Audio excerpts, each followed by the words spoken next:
Hey, what's going on? I am in like dieting hell. It's horrible. Like when I say it's horrible, it's not cutting back my intake or eating healthy. Nope, that's not the problem. Eating healthy, fine. First day or two like sucked because I was eating like a monster during quarantine. Eating healthy was fine after the first 2 or 3 days. Eating less was fine. My stomach kind of shrunk after. Like I started finding myself getting full easier. That wasn't the problem. There's two things. Well, three things. Doing this high protein, low carb thing, the high protein so that I don't lose muscle. Because that's one of the big things when you lose weight. A lot of times your body will cannibalize the muscle. So you gotta have, good protein intake so that the muscle you lose, I mean, the weight you lose isn't a lot of it muscle. You don't want to end up like skinny fat. So taking in the high protein, low carb, and three things: constipated as hell, uh, especially if you don't like work your way up protein wise. Like you get constipated as hell. Second thing, acid reflux. I just think it's too acidic, like full of acid reflux. And the third thing is just I don't know. Like I'm supposed to drink half my body weight in ounces. Uh, so it's like about 100 ounces of water a day, and it's painful, man. Yeah. So, yeah, but I mean, I'm hoping like if I keep it up, it'll level itself out. But yeah, the acid reflux is freaking killing me. I can't take it. Yeah. David Gonzalez, man, is it not the worst? Oh, it's the worst. Actually, I don't really have much in the way of topics. Like, I mean, the Meghan Markle is one thing, but I just keep never having the time to put it together because I want to get like a good bunch of tweets, and I don't ever have the time to get them.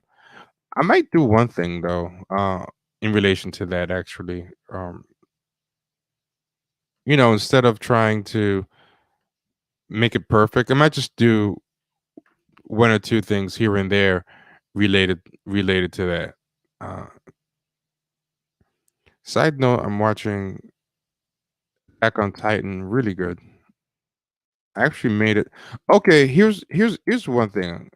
This is what I'll talk about instead of the Meghan Markle thing. I want to talk about the worst think pieces possible. I really can't stand this. I mean, there's always several bad race think pieces at any given moment in the media nowadays. These horrible long form tweets passing themselves off as introspective think pieces, but let me see if I could find. They have so many bad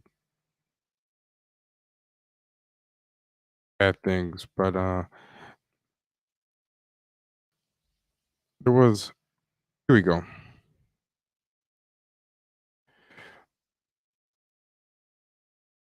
I'm gonna put it up on the screen. I saw this one come over today. Yeah, Salam. Let me know what you think. We're gonna cover because I'm open to the topics. So here it is.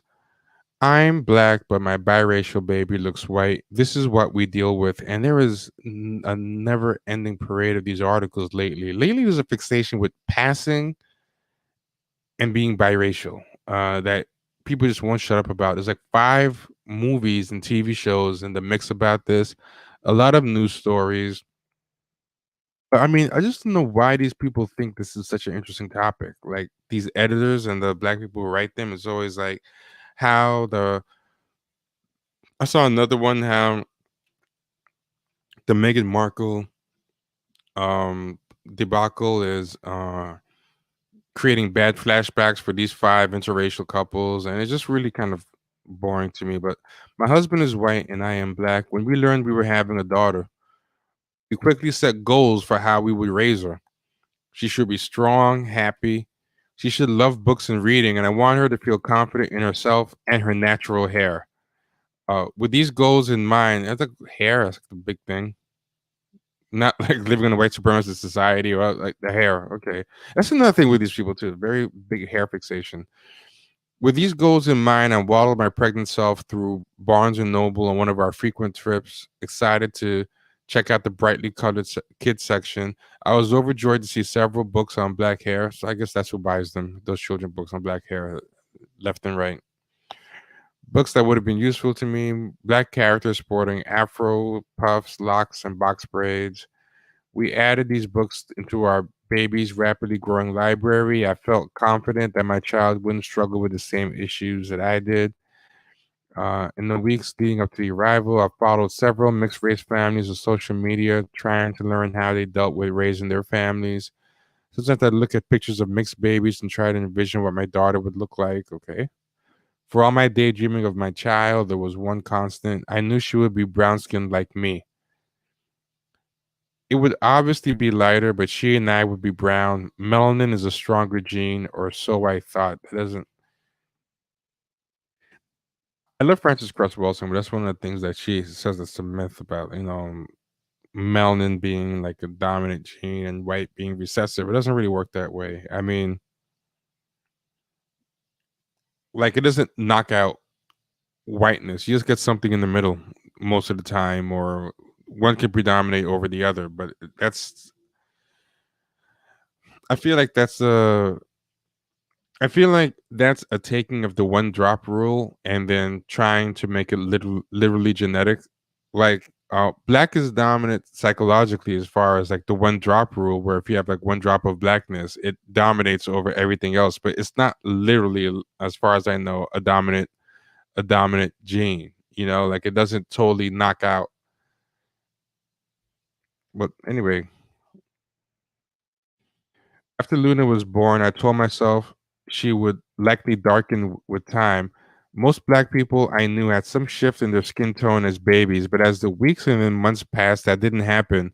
The brown scared, kinky haired Luna of my daydreams didn't exist. Real life Luna is pale skin with gray/hazel eyes and loosely curly blondish brown hair. Hair that eventually grew in after what I affectionately call a Bernie Sanders phase. Now, this is just weird to me. It's like,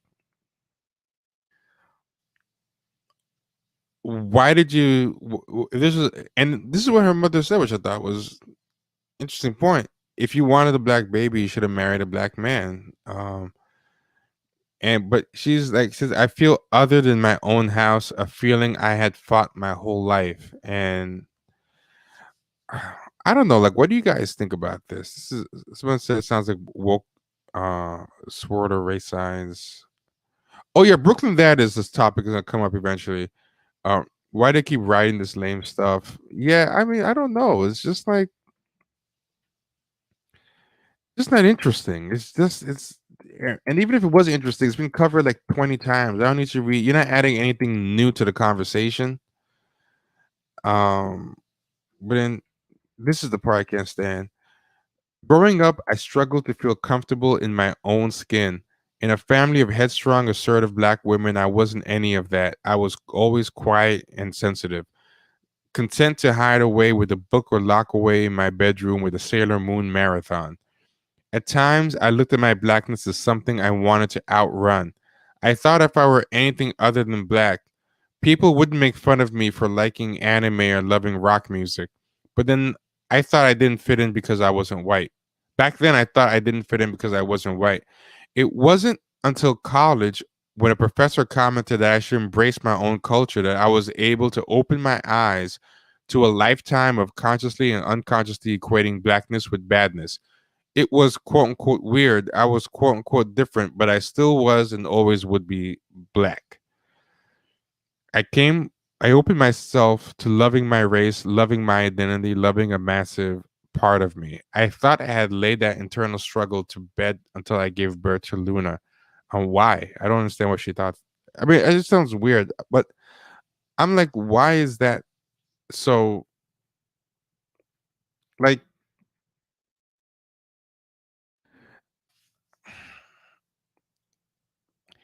This is my thing. I'm not unsympathetic to the struggle. I don't lack empathy. It's fine. There's people who go through this who need their story told. It's fine. But my two problems are this has become the dominant form of race writing now. Like this is just way over represented, I feel. Like these are the people I guess in the journalism programs, the people doing the freelance writing, the people that make the editors feel comfortable, the people who the editors know or whatever. So it's just become if you want to read what a lot of black writers are writing, you have to read about this stuff. And a lot of us don't really relate to this stuff. Like I don't want to hear about this all the time. Like I don't want to hear about your assimilation anxiety. And I think that's why a lot of these people who are fully black, who either have no white parent or whatever, are all doing these shows and movies and books about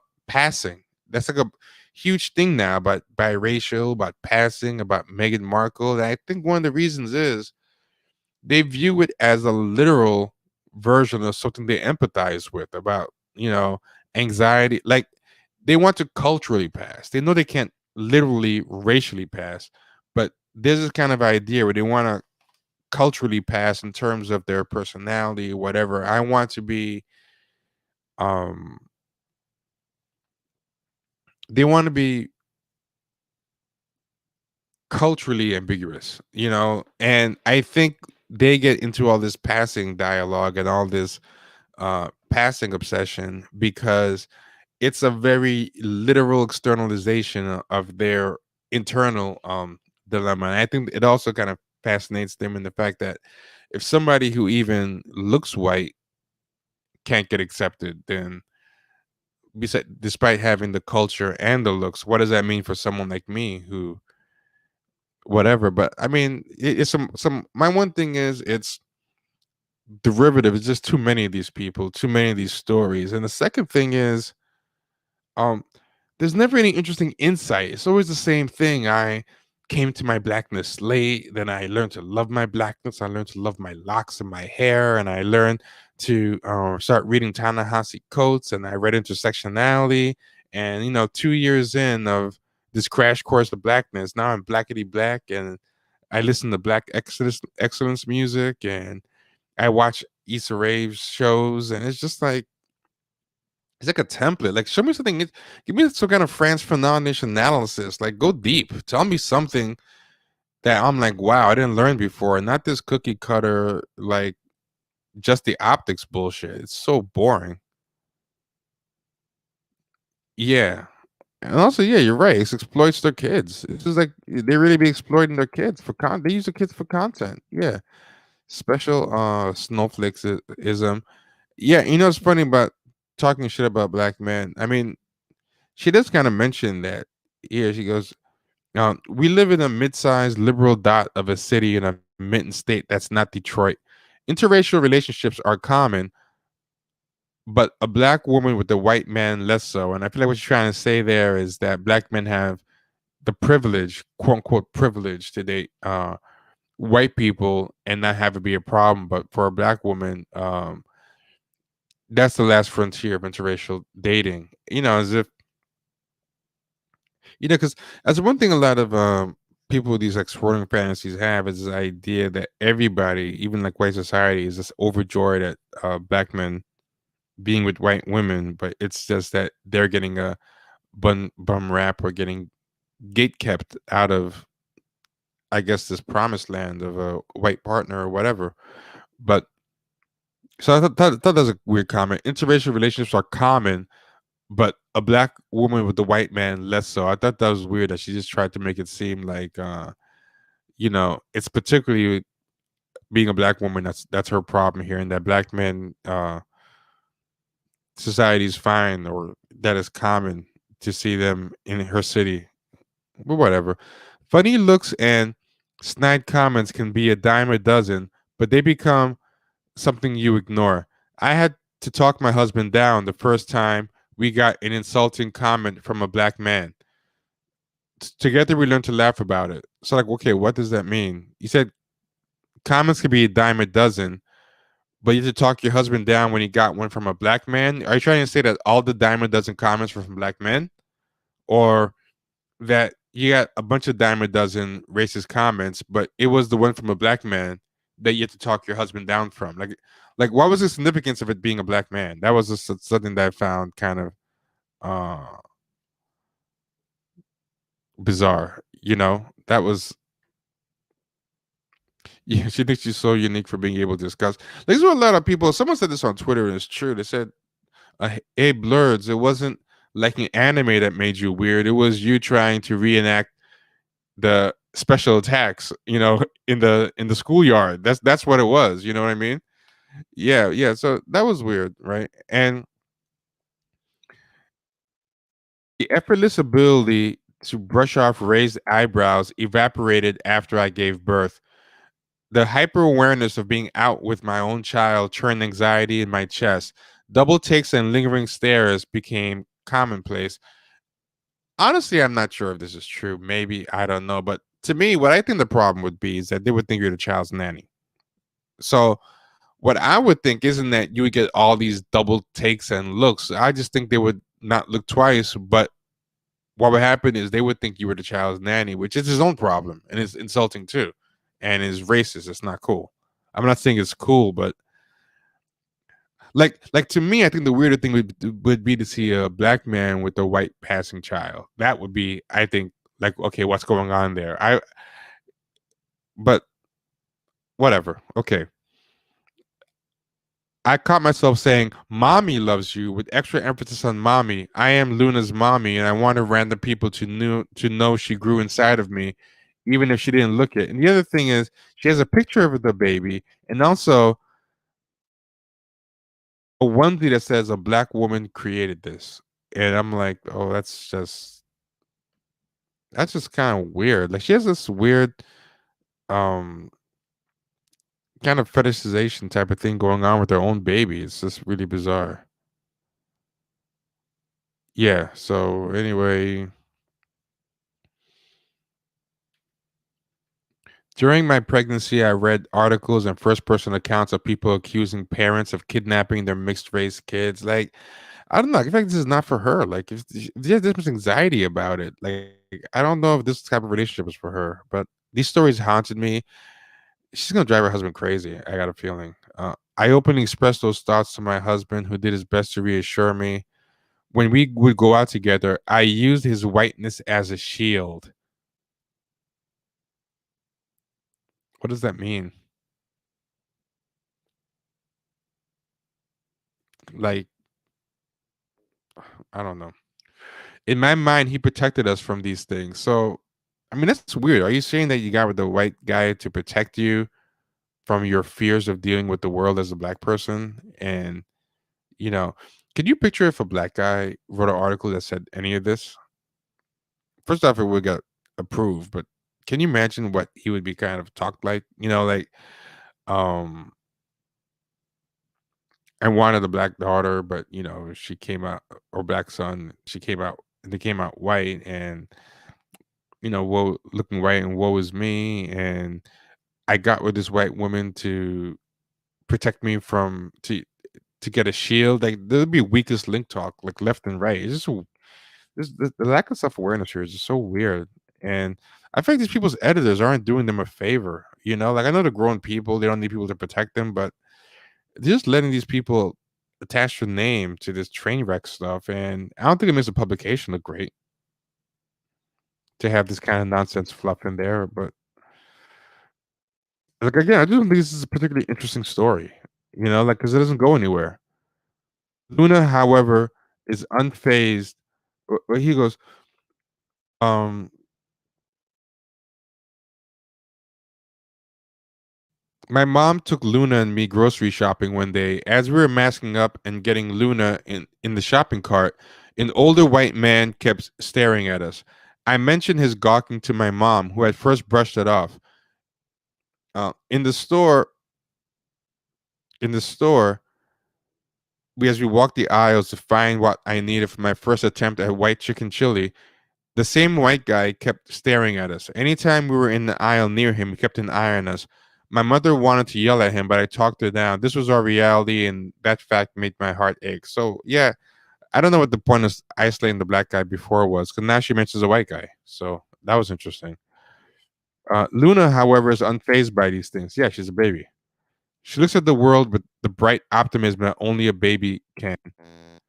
My husband and I look at her and see the smartest, funniest, prettiest baby in the whole world. I know in the future we will have conversations about her identity and the color of her skin.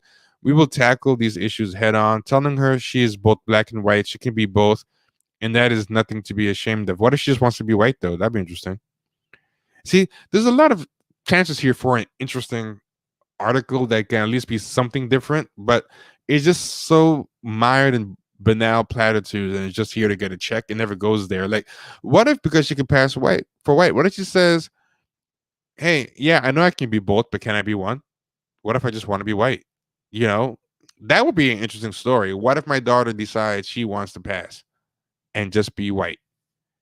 And now I have a imitation of life situation going on, and she's like Peonia, whatever the daughter's name was. One evening, I dug through some old boxes of my stuff looking for something when I came across some of my baby pictures. I almost cried. That little girl is my daughter. There was no mistaking it, right down to the chubby cheeks and the gap in her teeth. Cancer genetics work, so yeah, sure. I mean, your face should be in there. Excitedly, I shoved the Polaroid at my husband, exclaiming, "That's Luna." With a chuckle, he agreed. I picked up Luna and held her close. I saw it. For the first time, I saw me in my daughter. Luna's face is my face. That's the end of the story. It was the most navel gazing, time wasting, narcissistic thing I read in a while. And here's some other things that, aren't related. I look white to many. I'm black. This is what white people say to me. I spent 35 years trying to convince the world and myself that I'm white. As a young black girl, I loved my grandfather. Then I found out he'd been a KKK member. And I'm sure they all kind of have this little, I used to believe this. Then I had a crisis. What do I do? Then I realized, like, happy, happy ending. Blah, blah, blah. Uh, Eat, pray, love. Yeah, I can't stand any of this writing. I hope it all goes down in tubes. It could have been a 3 tweet thread. Yeah, totally. Yeah, man. But yeah, I mean that was it. That was yeah. Oh, same thing with it's total cringe. Yeah, same thing about a black guy. That's nothing. A black guy doing anything Meghan Markle did, we would not be received that way at all. Yeah, no, no, totally. It would be like he got what he deserved. Totally. Yeah, but I don't know. I'm tired of all these pieces. All of them. They're horrible. Mm. Oh, yeah. Oh, thanks for the donation. Oh yeah, yeah, exactly. Elon James White is the race reverse Meghan Markle. like, oh my god, I'm gonna steal that tweet, Joseph Freeman. I'm gonna tweet that out after I get off here. Uh, that's a good one. Oh god. Yeah, and that's the other thing too. I think they're kind of crazy that the daughter's gonna look less ambiguous as they get older, for sure. She just needs to churn out content, and she has a lot of weird anxieties. But yeah, quick thing, if you enjoy what we do, hit us up PayPal at champagnesharks@gmail.com, Venmo or Cash App, Champagne Sharks. It really helps us out. And go to patreon.com/champagne sharks. If you join patreon.com/champagne sharks for $5 a month or $10 a month, or if you do the annual subscriptions, you save 10%. You can get in on the ground floor of a new kind of series we're doing. We're doing something called the White Canon. The first installment is up right now for patrons only. Become a patron, and you can hear the episode. But we bring on Will Menaker from Chapo Trap House, Wozni Lambre from Black Opinions Matter podcast, and we bring on Nick Uyghur from Doughboys, and we talk about this episode is about Big Lebowski, but the premise of it, and it's going to be something that we're going to be doing as a little mini series with a show within the show is we're taking movies and stuff that white people hold very near and dear to their hearts and that have been kind of canonized and are beloved by white people, but that black people haven't even heard of. Forget not even like most of them is haven't even heard of or haven't watched. We get black people and white people together to watch the movie and discuss it. So the first one was Big Lebowski. Came out really good. The reviews are pretty good. Um, I finished the whole thing. Now I'm gonna go to the manga. Well, I've been reading the manga alongside the anime. I caught up. I've been doing the manga and the anime side by side. Like I'll watch a bunch of anime, then before bed, I'll read the manga until I catch up to the anime so I can see what the differences are. But now I reached the end of the anime, so I'm going beyond the anime to go um to the manga. But we're gonna do a show on it. And yeah, I pretty much enjoyed it. So if you want to know what I liked about uh Attack on Titan, just watch or listen to the podcast and we're gonna have an episode on it. Yeah, so thanks guys. Everybody be good. Um Joseph Freeman, I'm definitely using that tweet. That's a funny, the Elon James White one. That's really funny. Um, all right, guys, everybody, be good and feel free to support the show. Take care. Bye.